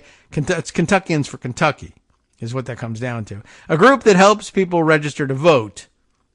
McElroy himself was released from prison in 2002, but was unable to vote until after Beshear's order in 2019.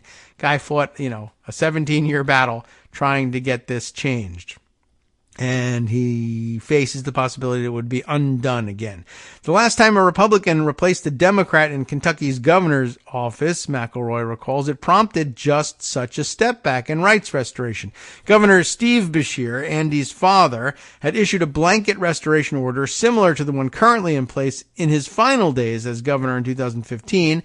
Matt Bevin, a Republican who replaced him, immediately rescinded the order upon taking office, bringing rights restoration to a near halt.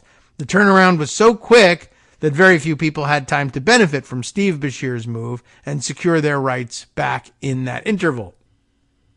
Tens of thousands of Kentuckians were caught in that 2015 whiplash. There's the word. Deborah Grainer, who had lost her right to vote in 2012, was among them. Like McElroy, she too had to wait until Andy Beshear's 2019 order to see her voting rights finally restored, and she is anxious to see that the issue remains anxious to see, and she doesn't want to see it, but she is anxious about seeing that the issue remains so unsettled. It's a scary proposition if Daniel Cameron wins and reverses that order, she told Bolts. Being able to get out there and vote is one of the biggest civil rights you can have, Grainer said, except Republicans still don't consider it a right at all, which is amazing. Bolts talked to more than a dozen people involved in Kentucky politics, both liberals and conservatives, and said all said they've not seen Cameron commit to a stance on how he would handle rights restoration, though many noted he has chosen to make tough on crime rhetoric a major part of his gubernatorial platform.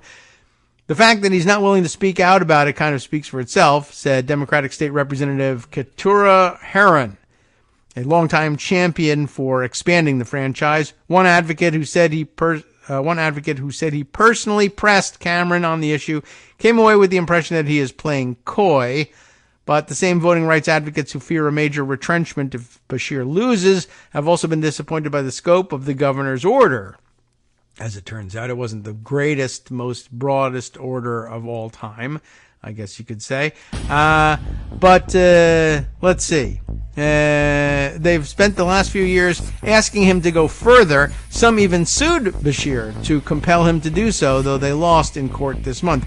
I know mentioned in here somewhere is the fact that it was called out in the Mastodon tweet that some like 26, was it, % of the adult black population in Kentucky is currently barred from voting, but for that order, which reduced it down, but only to like 18%.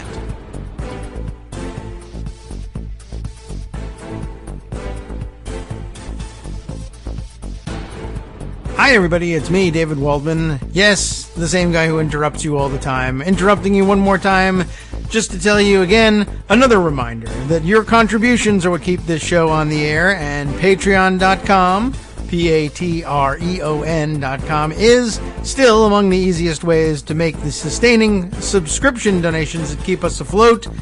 Are you ready for the pep talk about how our Patreon campaign is still going strong and growing? Well, too bad. Yeah, the plain fact is we actually are headed in the wrong direction, and whereas we once had about 175 monthly patrons, we're now actually down below 150. Time to recruit some more. Not exactly the kind of news I wanted to share, but there it is. For those of you in a position to support the show, patreon.com does make it easy to make those secure, recurring monthly contributions to do so. Patreon.com/KagroX gets you straight to our donation page. We've been through a lot together. The worst of the pandemic, we hope. The worst of the insurrection, we hope. So go ahead and treat yourself. You don't need an excuse. Give yourself the gift of a little something you enjoy in life. Support the show. And of course, if you happen to prefer using PayPal or even the Square Cash app, we're up and running on those options too. So thanks again, everyone, for all your support. We couldn't, or at least shouldn't, do it without you. Hope you'll be on board soon too. Thanks for all your support.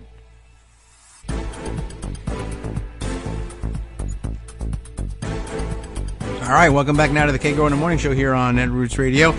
Well, I got to tell you, this Bolts magazine piece is very, very long and very detailed, which is ordinarily a very, very good thing.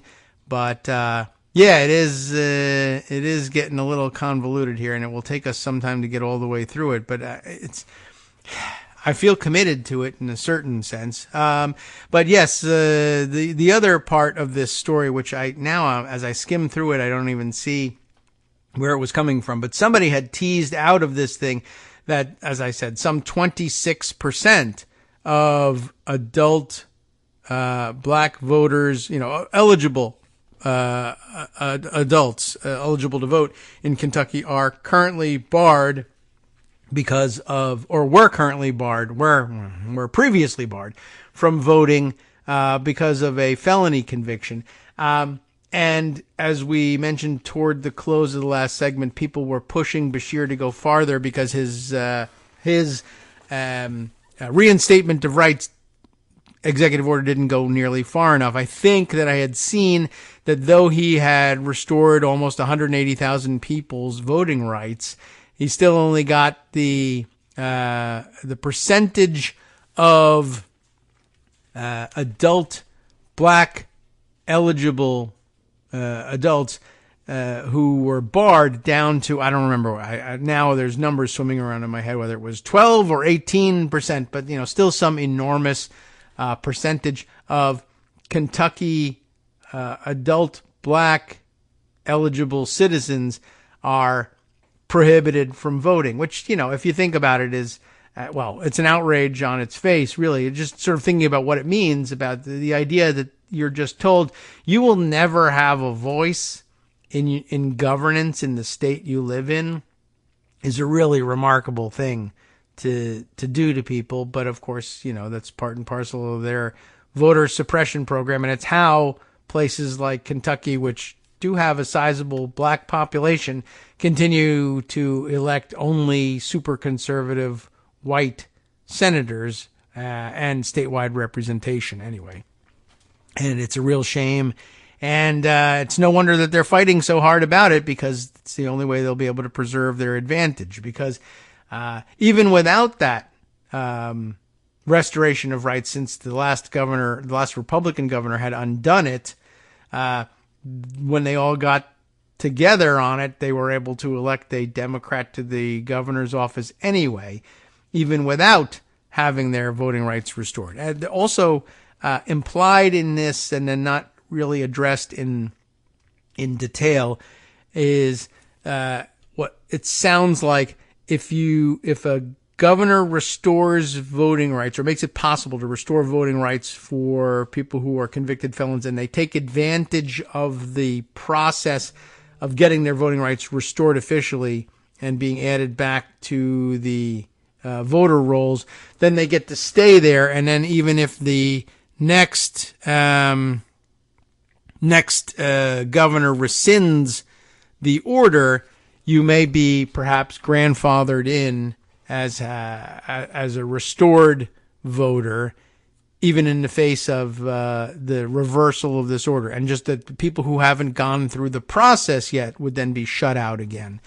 And I don't know if I've seen that addressed anywhere in all of this, but it seemed to be implied when it was mentioned in the article that Governor Steve Beshear, right, the father of the current governor, made this change at the end of his term in 2015, and it was then reversed almost immediately by Matt Bevin when he came in, and it said very few people were able to take advantage of the change. I don't know whether the change was made, whether the executive order was issued before or after the actual election, which brought Matt Bevin to office.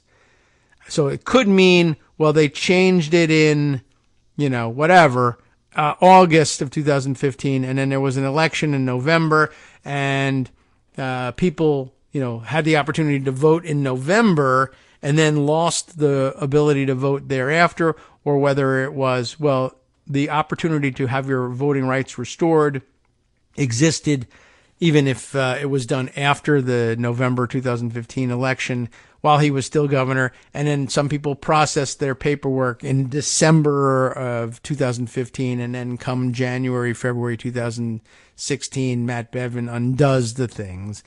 But people were grandfathered. It's still unclear to me.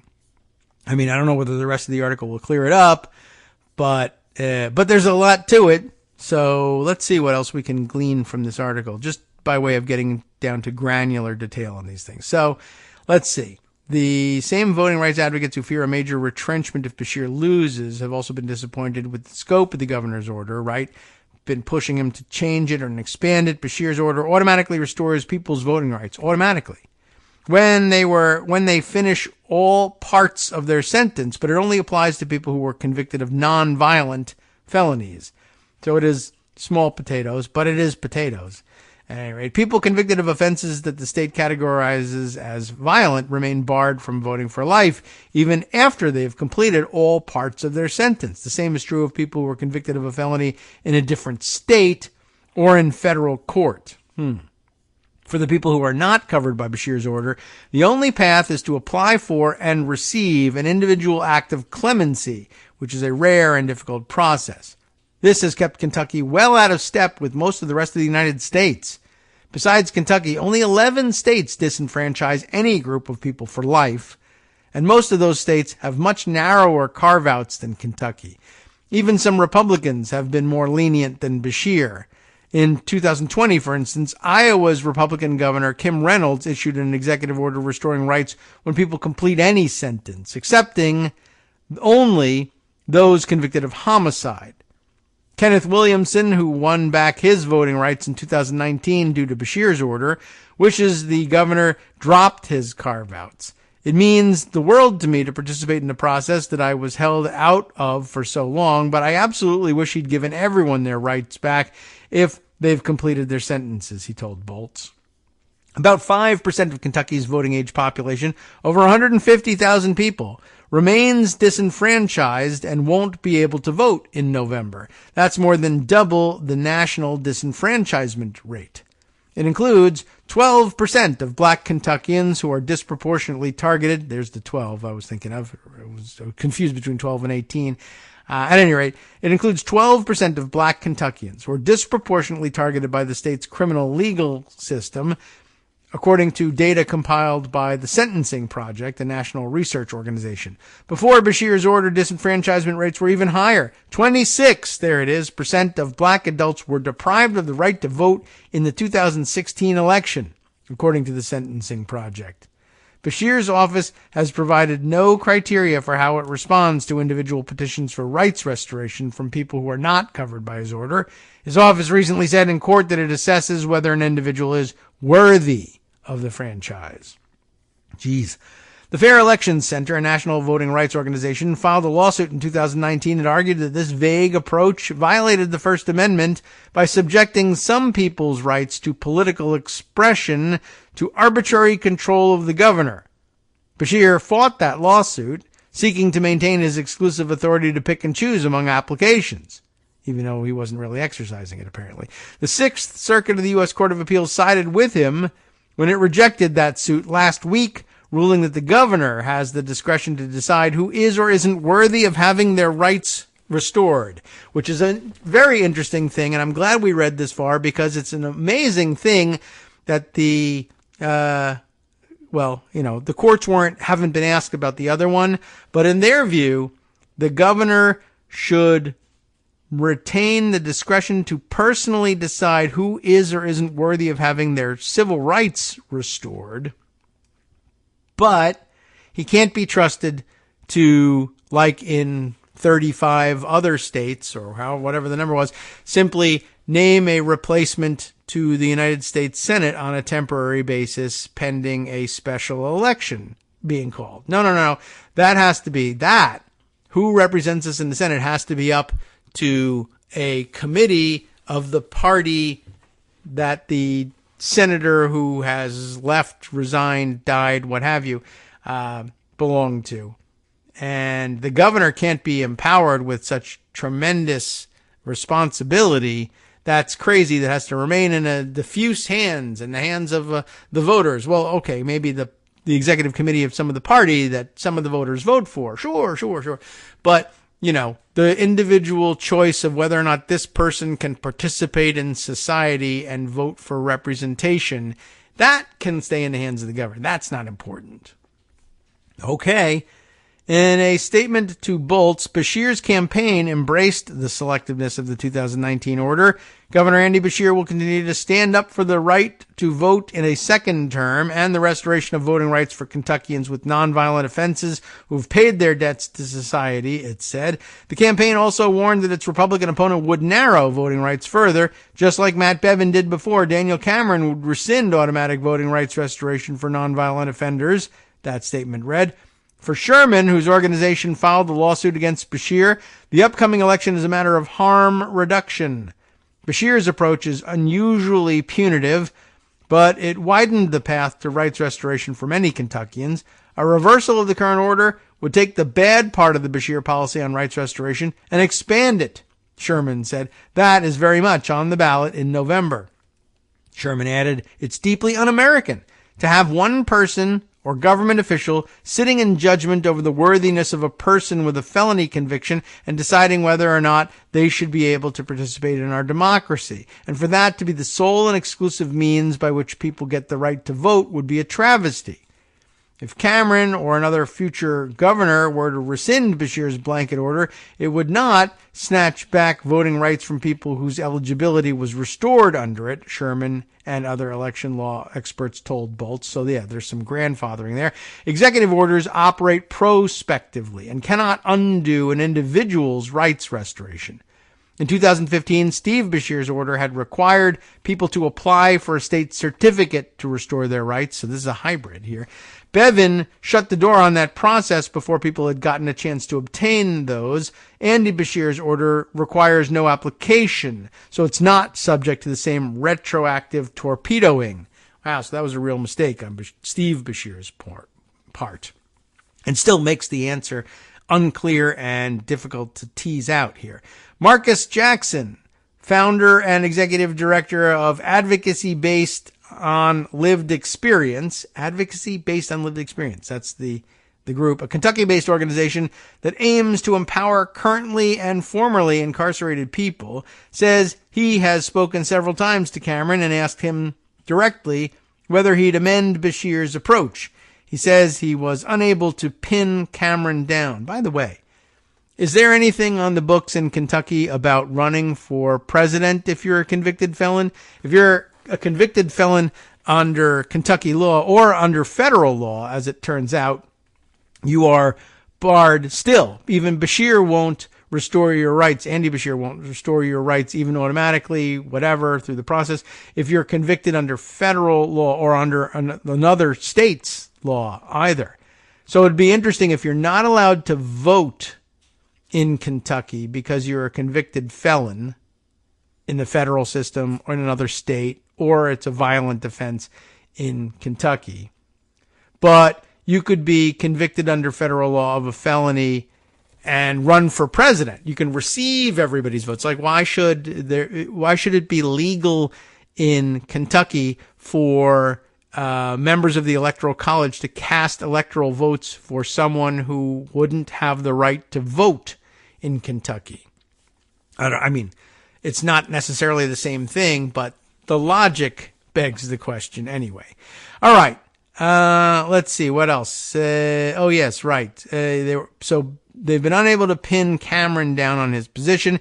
He insinuated it's not even on his radar. Jackson, who himself is disenfranchised even under Beshear's order, told Bolts. He is saying he doesn't even care about it, but I know with the right pressure, he would do the exact same thing Bevin did.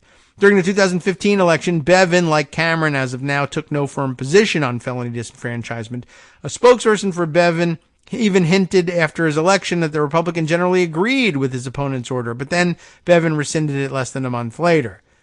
Cameron's platform makes it clear he wants Kentucky's approach to criminal justice much stricter in general. His stated agenda includes calls to expand the death penalty, rein in citizen oversight of law enforcement, increase police wiretapping, and make it harder for incarcerated people to be granted parole.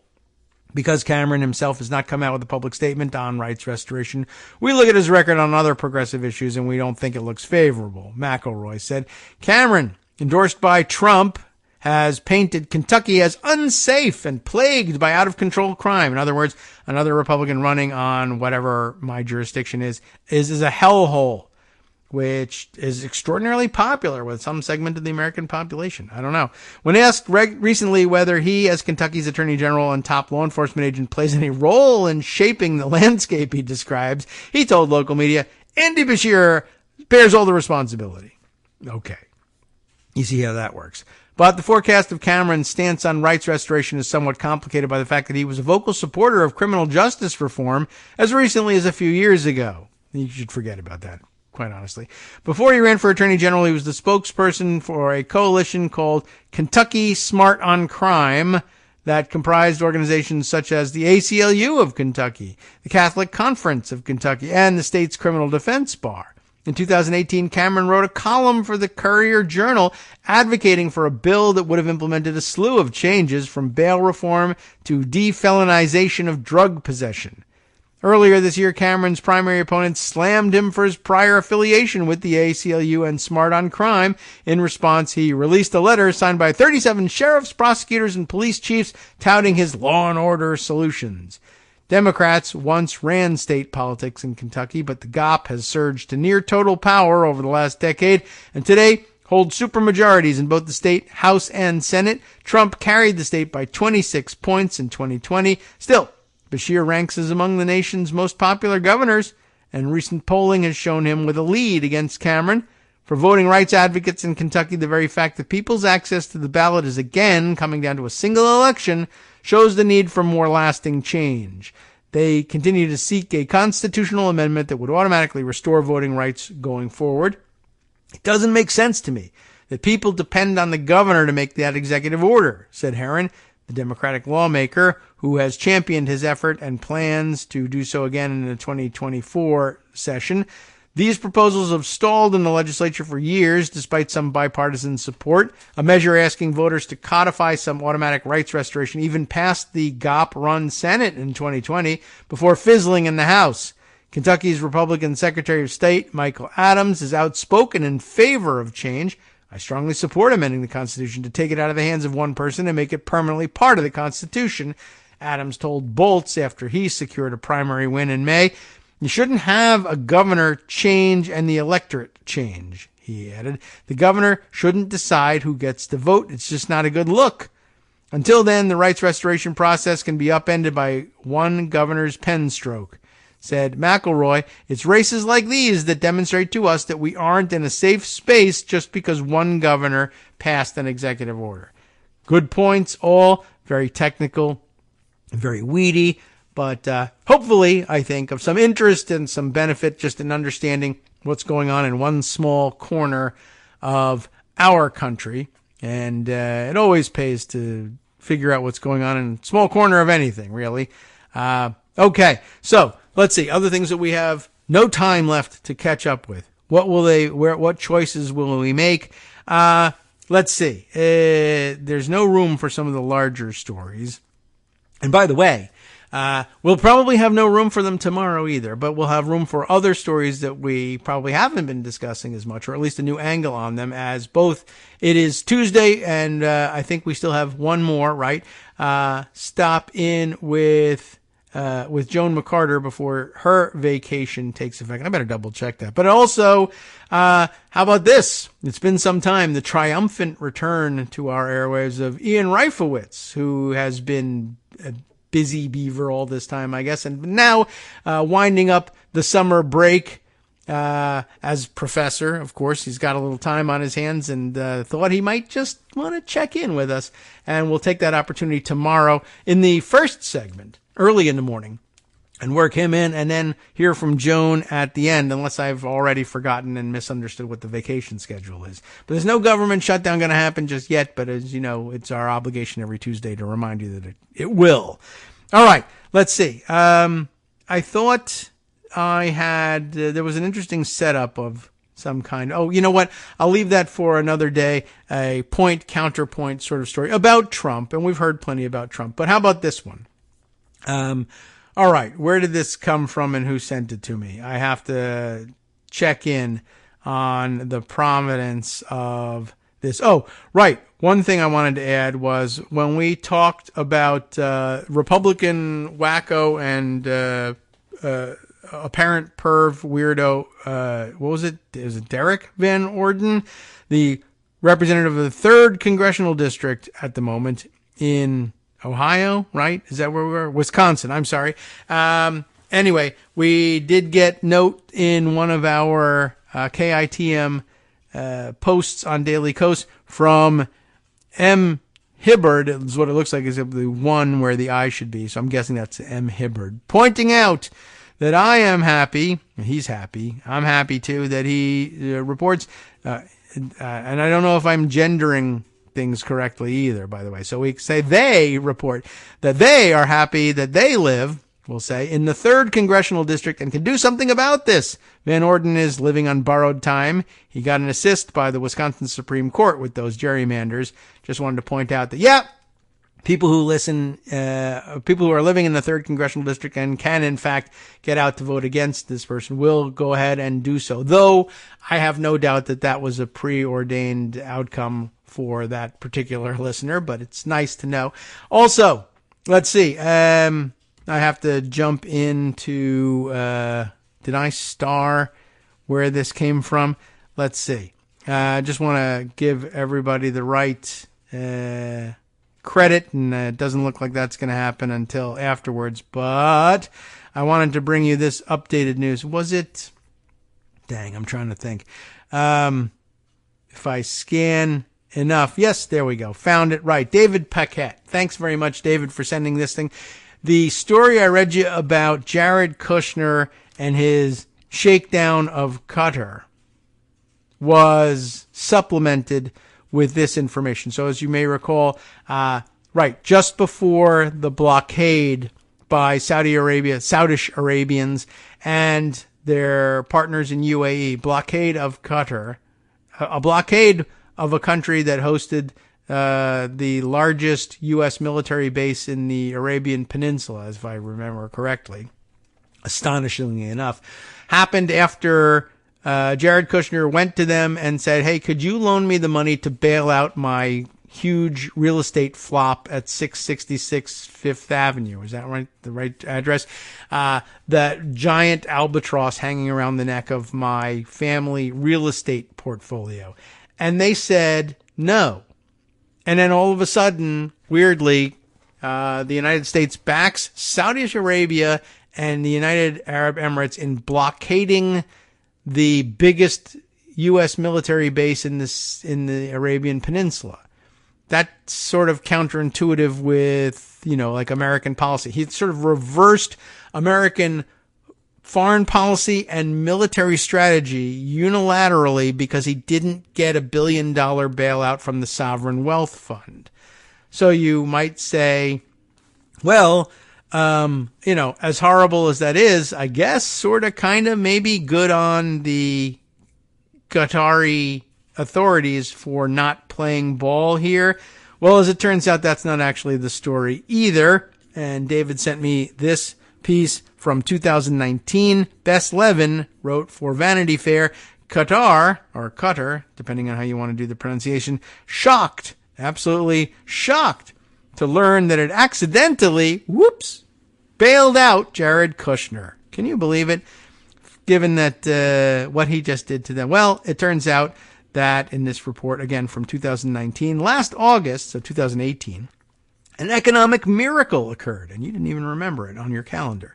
11 years after a young Jared Kushner purchased an aging skyscraper that would become an albatross around his family's neck, and 6 months before the Kushners would have to cough up the $1.4 billion that was due on the mortgage for 666 Fifth Avenue, well, a Canadian asset management company swooped in and agreed to take a 99-year lease on the building, paying a near century's worth of rent up front. That is something of a miracle. Now, where did they get the money for that? Well, they're Canadian and they're rolling in dough, right? The bailout was surprising for a few reasons, chief among them being comments by the Kushners' previous partner that 666 Fifth Avenue, quote, would be worth a lot more if it was just dirt. Plus the fact that the family had spent 2 years trying to get new partners or financing to no avail. Also, there was the matter of the Qatar Investment Authority being a major investor in that Canadian company, Brookfield Asset Management, and Kushner's support of a Saudi and UAE-led blockade of Qatar. You would think that they wouldn't want in on that, but maybe they, rather than saying, well, screw him, he's supporting the blockade, so we'll show him. I think it was probably a little more like, yeah, we'd like to, but maybe a more effective strategy here would be, why don't we give him what he wants and then the blockade will be lifted? We could try that approach too, but we don't want to be seen as knuckling under that directly. So what we might do is give, $1 billion or $1.4 billion to Brookfield Asset Management in Canada. And if they independently decided to invest $1.4 billion that they had in their pocket, burning a hole in their pockets in 666 Fifth Avenue, well, then that's their business. That's their Canadian business, not our Qatari business. We don't get in the way of Canadians who want to do super smart investing. So anyway, to some, it sure sounded like a foreign government was trying to influence policy by greasing the president's son-in-law's wheels. Of course, on the other hand, you really have to look at it this way. It was really that son-in-law who was looking to influence policy in order to get his wheels greased.